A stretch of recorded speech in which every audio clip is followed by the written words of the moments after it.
तकदीर जा मालिक खुदा तकदीर के बदलाए तू। तकदीर जा मालिक खुदा तकदीर के बदलाए तू। उजड़ल ज़माने में हवा खालिक खुशन जी घुलाए तू। तकदीर जा मालिक खुदा तकदीर के बदलाए तू। तकदीर जा मालिक खुदा तकदीर के बदलाए तू। कर करम पांजो किबरिया मानुन ममेटे छडरिया। कर करम पांजो किबरिया मानुन ममेटे छडरिया।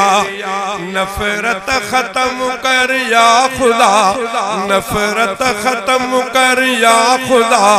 उल्फत में सबके रहाए तू। तकदीर जा मालिक खुदा तकदीर के बदलाए तू। तकदीर जा मालिक खुदा तकदीर के बदलाए तू। सरे आम कत्ले आम आज खून सो तमाम जय मानू जी कीमत ही कोने। बुजुर्गन लिखो बटे शयूं अल्लाह ताला एड़ियूं पैदा कयूं जिन जी कीमत कोने। कीमत काने जेतरे में मिले वजी मिले वठी वठो ते में एकड़ो इंसान जी कीमत यो कीमत में आहे। बियो लिखो तो ज़मीन भी कीमत में कोने। जेतरे में मिले जेड़ी मतलब मिले वठी चलो ये ना तो कुल ये ना है। बहरहाल हिते भी गालन हालात ने इंसान जो कदर इहो रयो यो मोबाइल 20-30 जी मोबाइल जे उहा मानू नथो दे तो गोली हणी उनके मारियो। मोटरसाइकिल लख रुपए जी मोटरसाइकिल इंसान जी कीमत ही काने। जेकर थोड़ो चे तो हका लाल जी वरती तो मुखो न फुरियो गोली हणी कोई मारियो या वरी अगते वनी करे 15-20 हज़ार में विकणंदा। माना मानू जो अल्लाह को दुआ अल्लाह ताला हालत रहम फरमाए।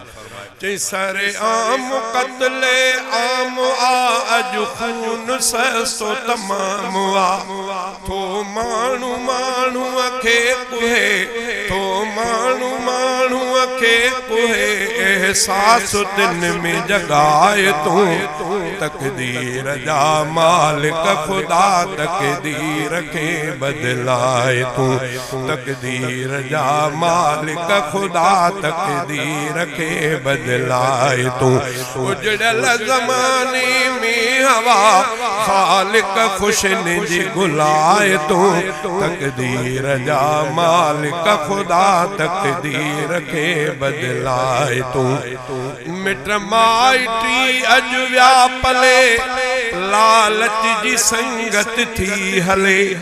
मिट माइटी अज व्यापले लालच जी संगत थी हले।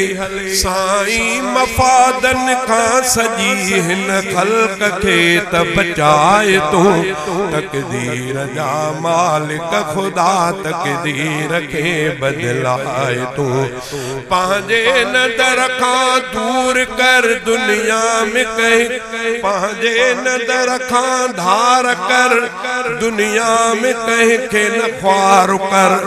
पांजे नदर का धार कर दुनिया में कहीं के न ख्वार कर। हादी हिदायत दई भुलल के दगस देते वराए तू। तकदीर जा मालिक खुदा तकदीर के बदलाए तू।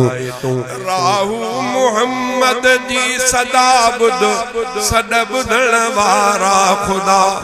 राहू मोहम्मद जी सदा बुधण वारा खुदा।